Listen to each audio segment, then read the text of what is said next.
Let's meet at the library. Okay. Hey everyone, it's Julia. Welcome back to my channel. I am so nervous to film this video. Okay, so today we need to talk about Foul is Fair by Hannah Capin. This is so hard to talk about. Alright, well, let's just take it back a step. The Dead Queen's Club was a book that I really looked forward to. Ended up being one of my least favorite reads of 2019. It made my worst books of the year video, if you want to hear more of my thoughts about that. Now, despite loving the concept of the Dead Queen's Club, I did not enjoy it. However, when I read the premise of Foul is Fair, I was like, okay, well, we're gonna give you another try, because clearly something about her ideas and things that I love, they're meshing, you know? It seems to be the application of those ideas that's the problem for me. So let's dive into what this book is about, shall we? So Foul is Fair is, if you couldn't tell by the title, a Macbeth retelling, and I, if you couldn't tell by my channel name, really love Shakespeare, like a concerning amount. So yes, I'm going to be harsher on Shakespeare retellings, but also I'm more apt to love them because I get a lot of the references and I want to enjoy them. So like, it's a double-edged sword. Foul is Fair is as if the story of Macbeth took place in modern day, was centered more around Lady Macbeth, and if it was all about rape culture and none of the characters acted like the characters in the play. Is that too soon to dive into that? You know what? No, I don't think it's too soon. I think we need to talk specifically about Jade, the main character, in comparison to Lady Macbeth. So Lady Macbeth's fatal flaw, well, if you ask me, is that she possesses masculine traits. And if you ask me, any woman in a Shakespearean tragedy who possesses any sort of traditionally masculine trait will end up dead at the end. But that's a deep dive we're not going to get into right now. Her fatal flaw is her ambition. Lady Macbeth wants her husband and hence herself to rise up in their position and station, and she's going to do that by any means necessary, including murder. So that's fun. Jade, her fatal flaw is not ambition. She's after revenge.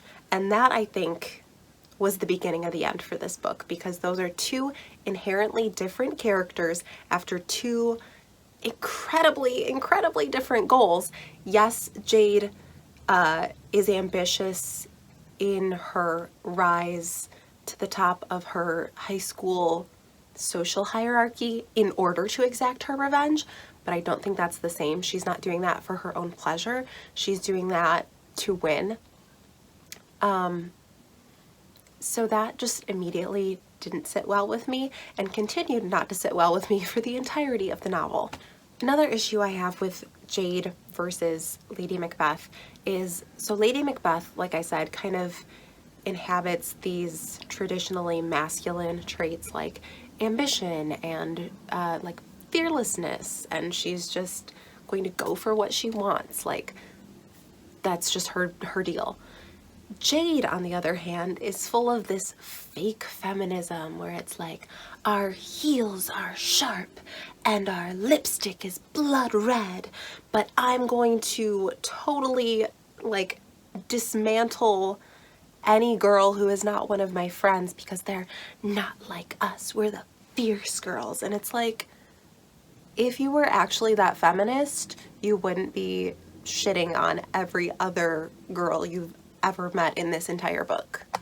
And just as a vague warning right now, there are going to be spoilers all throughout this review. I'm so sorry, but there's no way for me to comprehensively talk about this without spoilers. So yes, there is one girl who's not her friend who becomes her friend at the end of the book, but it's like so half-baked. It's like lazily done, and done, I think, for the sake of Hannah to go, no, look, she's one of them now, which is how I felt about a lot of the like representation in this book. You know, Jade is, I believe, Indian, or at the very east, Middle Eastern. She's some sort of brown girl. I don't think it said specifically Indian in the text, but through her last name, that's what I'm guessing.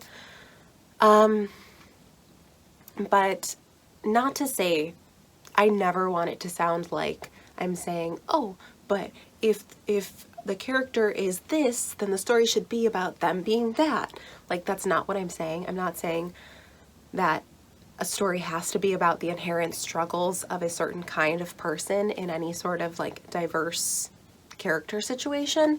But what I am saying is that it seemed like she was the token brown girl, even though she was the main character. If I tried to name any other person of color in this book, she has an Asian friend. That's the only other one I remember. Maybe there was someone. I don't think there was. There's a lot of talk of blonde hair and tan skin and green eyes and blah, blah, blah. Likewise, one of her friends in her coven, which is the equivalent of the witches in the play, is trans, which again, cool. Include lots of different people in your book. I support that. But other than one flashback scene, which by the way, was the only flashback scene in the entire book other than Jade thinking about her trauma, which makes me think, it was there just to inform us that this character is trans, and like that couldn't just seamlessly be a part of the story. We had to make it known. I don't even know where I'm going with this thought. I just feel like everyone that she included that wasn't like a boring blonde white girl just felt kind of like oh, I'm gonna throw him a bone, like and we're gonna get one of those people and one of those, but not too many. Sorry. So that, I admit, is a bit speculative, and it's a bit how I felt, not very objective. However, the stark differences between Foul is Fair and Macbeth are. So let's kind of dive into that more, shall we? So basically, while I was reading this book, my thoughts were, wow, Hannah Capin really doesn't want us to have just one good, nice character in this entire story that we can root for. Like, yes, Macbeth is a tragedy and it centers around very flawed characters, but you know what? Like, you don't hate those characters. Macbeth and Lady Macbeth are morally gray and they do some awful things, but you're not like actively rooting against them. It still feels like a tragedy when they're both dead at the end. Like, by the end of Foul is Fair, I was like, just all be dead already. Like, oh my, I want the last scene of a Shakespeare tragedy where you're like pulling 6 dead bodies off the stage. Cause I was over it. I was over all of them. There was one glimmer of hope, which was Mac, aka Macbeth. Yeah, spoilers. Not a good guy. Oh, no. So as far as the characters, I don't want to break down everyone and compare them to their original in the play, because some of them are just less relevant in my mind, and also that would take way too long. So here's what I'll say. Basically, all of the men of the play sort of became were they lacrosse? What sport did they play? I think it was lacrosse. Became the team at the high school. So Duncan, aka King Duncan, was the captain. He had a younger brother, Malcolm, instead of a son, because you don't have a son in high school, hopefully. If you don't, he's not also a high schooler.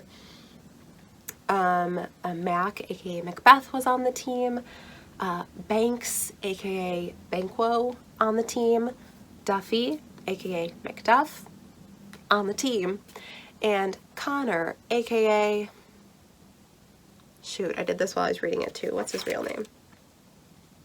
Is it the Thane of Cawdor? Is that what his name is? I think, who dies earliest in the play to help Macbeth do his first little ascension. Yeah, you guessed it, on the team. So, that's cool, whatever. It's a little bit literal to be like military sports team, but it worked. Like, that idea, I'll take it. Jade was Lady Macbeth, and her friend group was the Coven of Witches, which, by the way, if you want like a fun drinking game in which you die, drink anytime you read the word Coven, or Revenge Black, or Wolf, or Golden Boy in this book, because wow, there were a lot of words that were used so many times. Woo-wee.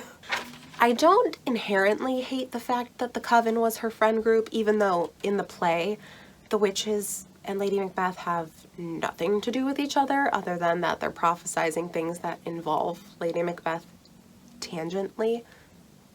Is that a word? Tangentially? Tangentially? Tangentially. I hope that's a word. So in theory, the Coven as her friend group works for me because I do want Lady Macbeth to have friends around her, you know? I want her to not just be the masculine, strong woman of the story. I want her to have women around her who support her and who she supports. I like that, in theory. The problem was that the Coven was just so much like a collective unit. She tried to characterize them, but nothing about those characters individually actually had any effect on the story, so it really wasn't relevant. If Mads wasn't trans, the story would be the same. If Summer wasn't in love with Jenny, the story would have been the same. If Jenny wasn't even in the story would have been the same because Jenny did nothing. So it's like, it was just kind of like, why, you know? Likewise, any other female characters in Foul is Fair did not exist in the play, and that's fine. I'm not saying like, don't add new characters. You can do that, but in a translation that was so literal and so on the nose in so many ways, I'm like, what? You added these characters for what? For what? I suppose Piper, who's like one of the popular girls at the school, was kind of like Macduff's wife, but okay, so why take all this time to characterize her? Macduff's wife gets like no page time. She dies. That's her character arc. Spoilers for Macbeth if you've never read it. Similarly, Lilia, who's like the alpha to Piper's beta. By the way, Piper, kind of the only character that I jived with in this book. Like, I think I would have preferred the book to have been about Piper. That's fine though. We'll get back to that. We'll circle back around. So Lilia, who's the alpha to Piper's beta, I don't know her equivalent in the play, and I don't think she was relevant to the story. Perhaps in the sense that it was implied that her boyfriend was abusive to her, except it was very vaguely implied, and it was never actually resolved because her boyfriend gets murdered, and no one addresses their trauma in a healthy way in this book, so it's fine. By the way, every time I say it's fine, it's not fine, but I have to say it's fine so I can move on. So I'm going to quickly break down the plot in a little more detail and then talk about the 3 ways in which I think this book could have been successful. Go figure. So let's do that. So don't worry, I took notes. So here are the plot points hit that are like on the nose in terms of being in foul is fair, being straight from Macbeth. So the three witches meet and prophesize to Mac and Banks, aka Macbeth and Banquo. In the book, the difference is that, one, the coven is not real witches. They have nothing to do with witchcraft. They're just annoying teenage girls who call themselves the coven. They've probably seen The Craft one too many times. And also, the reason they go to make this prophecy is that Jade, we're going to put a trigger warning right now for sexual assault. Honestly, I probably did that at the beginning of this video. Jade went to a party with her friends. She was drugged and raped, gang raped, by the four boys who she's trying to get revenge on. Connor, Banks, Duffy, Duncan. Nailed it. Okay. So that is the impetus for all of this revenge, right? Listen, I'm not saying that she shouldn't be messed up by that. I'm not saying she shouldn't harbor these feelings. What I am saying is that, like, she had a lady who was trying to, like, help her and give her therapy, and she was like, I don't want to talk to you. Anyone who asks for help is an idiot, and I'm just gonna go murder people. And it's like, oh, and we're rooting for her. Sure, Jan. So the three witches, they give their prophecy. They're like, hey, he's gonna go down, you're gonna go up. You're going places, Macbeth. And he's like, who, me? That's crazy. Okay. Right? The first death is the inn for Macbeth. If it's the Thane of Cawdor or it's Connor, that's the way he gets into the inner circle of these powerful people. But he is not a part of that death. He has nothing to do with it. Then Lady Macbeth slash Jade convinces Mac slash Macbeth that Duncan's death is necessary, negs him into murder, and then they frame Porter, aka the guy watching the door, which I thought was like, okay, that's kind of clever. Then Malcolm flees after Duncan's death for his own safety, but it looks sus in both cases. Then the death of Banks slash Banquo results in Mac slash Macbeth losing his sanity, sleeplessness, seeing his ghost, dagger soliloquy. Listen, sometimes it's literal in a good way. I liked that he saw his ghost. The witches make another appearance in Foul is Fair. It was very weird. It was in an abandoned movie theater. It made me think of Halloween Town. You know that scene when they're in a movie theater? Is that the second one? Calabar's Revenge? I think it's the first one. Okay, great. Then Lady Macbeth, she can't wash the blood off her hands, metaphorically, but also literally, attempts slash commits suicide because in Foul is Fair, Jade does not die. Finally, TSHTF, tragic ending. So let's talk about a couple ways that the story could have improved. And then we're going to talk about, like, why? Who did you write this for? Okay, so I think one small thing that could have improved this story is if Banks wasn't the worst. See, in Macbeth, Banquo is like Macbeth's nice guy friend, and he's just kind of like along for the ride, and then he just gets implicated because he's standing in Macbeth's way, and so he's like, ooh, got a jet, but doesn't pan out for the poor guy. In Foul is Fair, Banks is awful. You don't root for him, you don't like him, so why?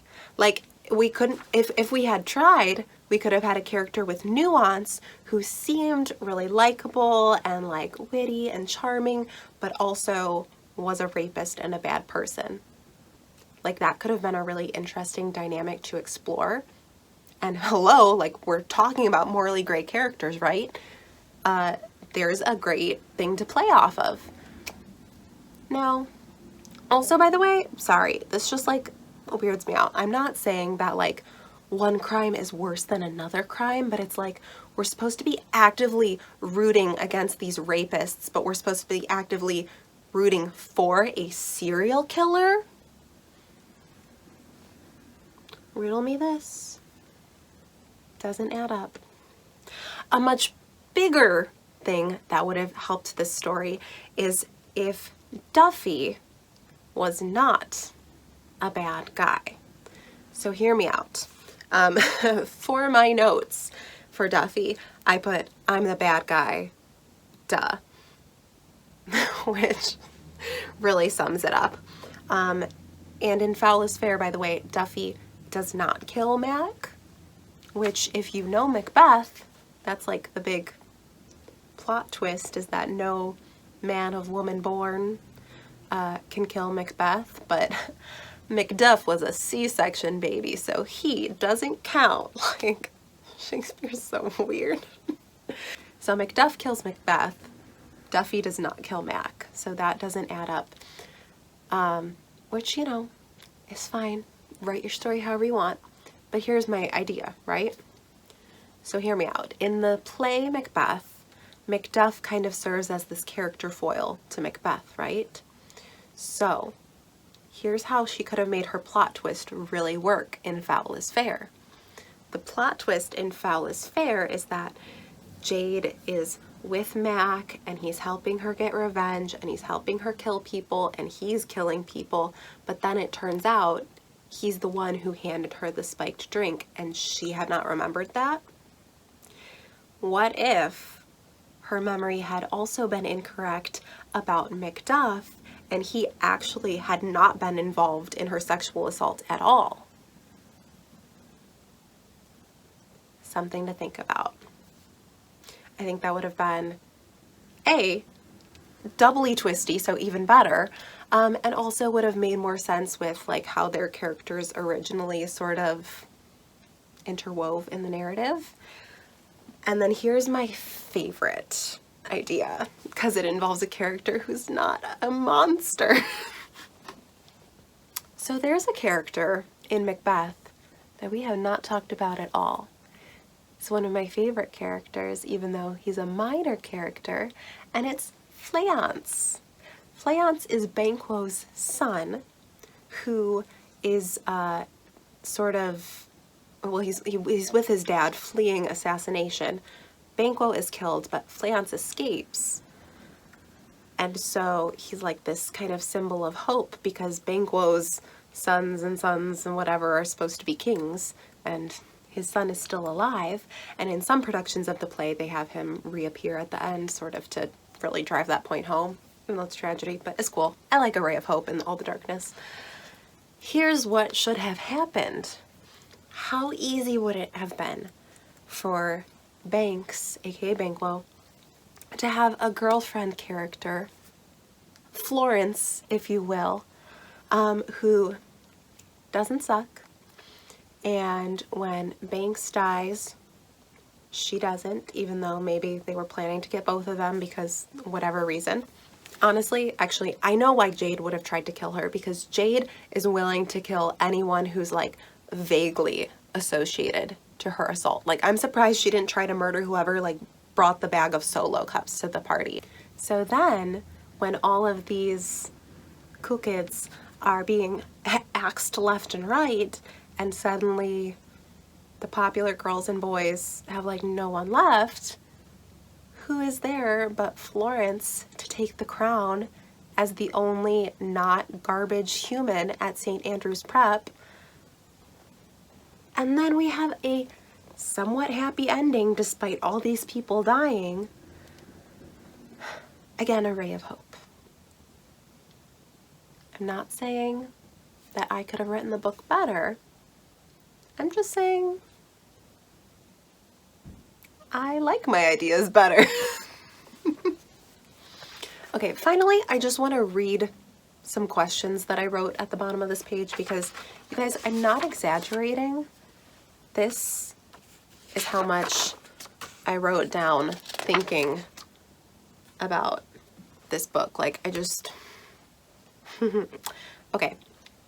I put, why though? What is the message? Truly, what is the message of this book? Like, what am I supposed to take away from it? That revenge is the answer?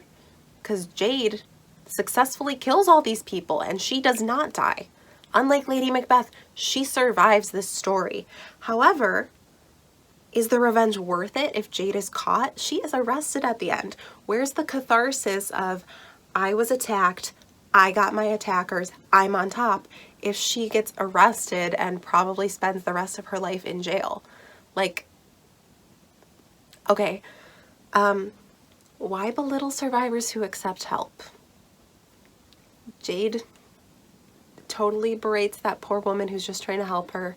Lilia never deals with her trauma in a healthy way. Like, I just want y'all to get the help you need, okay? Why do her parents not care? Truly, it is a part of the plot of this novel that Jade's parents are aware that she's attempting to kill people, and they're like, there, you'll feel better. Like, huh? What? Like, that's so weird to me. There's a scene where she almost stabs her dad because she thinks it's someone else coming into her room, and he's like not concerned that she has a knife and that she almost stabbed him. He's just like, oh, I'm so sorry that you feel so upset like this. It's like, get your daughter a psychologist. It's not like they don't have the money, okay? Another thought, Mac being complicit in the crime is a good twist, but what does it say about him as a character? Like, what are we supposed to take away from that? Hey, sometimes you like a guy and it turns out it's his fault that your life sucks. Like, I don't know. And Macbeth seems to find his footing as a character, while Mac just kind of flounders. Like, Macbeth needs a lot of pushing from Lady Macbeth early in the play, but eventually he's like, okay, here's where I'm at. This is what I'm doing. Am I losing my mind? Probably. Am I gonna keep going? Yes. Like, Mac, he continually needs Jade there to, like, persuade him to do these things and to truly, like, just commit these awful acts. And it's like, in the play, he's like, yeah, my best friend's gotta go. He's in my way. Whereas Mac is like, I don't know, do I have to kill Banks? It's like, who are you as a character? You're nothing. Like, I just, both characters are so, what's the word I wrote down? Just like spineless and sad. But at least Macbeth, like, finds a semblance of a spine. He's not a jellyfish man. I didn't talk about the writing. Let's just briefly touch on that. This book is written like you put every teen movie Mean Girls scene into a computer and had AI just spit out words at you. Like, there's just an absurd amount of words that are repeated again and again and again and again and again, which I touched on, but it just drives me nuts. No one talks like a human being. They talk like weird popular robots. And yeah, a lot of the metaphors were really heavy-handed for my taste. I've heard this book compared to like Kill Bill and a Quentin Tarantino film. I have not seen Kill Bill. The only Tarantino film I'm familiar with is Django Unchained. I would say it's like neither, because like at least those have enough action to keep you excited. Like, these murders were kind of boring. I think Banks's murder was maybe the most interesting of all of them, but like, it wasn't even that like gory and dramatic. I don't know. It didn't seem gratuitously violent. It just seemed gratuitously Okay, clearly I'm unable to form words at this point, so we are just going to wrap up this review. I gave this book 2.2 stars. Am I breaking up with Hannah Capin? yes. I love the way her brain formulates ideas. I hate what she does with them afterwards. I'm sure she's a lovely person. I bet if I met her, we'd get along. It hurts, okay? Let me know if you read Foul is Fair. Tell me your thoughts. Thank you so much for watching. I hope I didn't totally alienate anyone through this review, but I just had a lot of feelings and they were 99% negative. Oh, I hate it. Please like this video. Even if you dislike this video, it's still interacting, so you can do that too. It's okay. Oh, if people like this book, maybe this will be my new most disliked video. That's still my ACOTAR video. Maybe it could be this one. Cute. Subscribe, even if you hate my opinions. Maybe you'll like other ones. And you'll see more of me soon. Bye.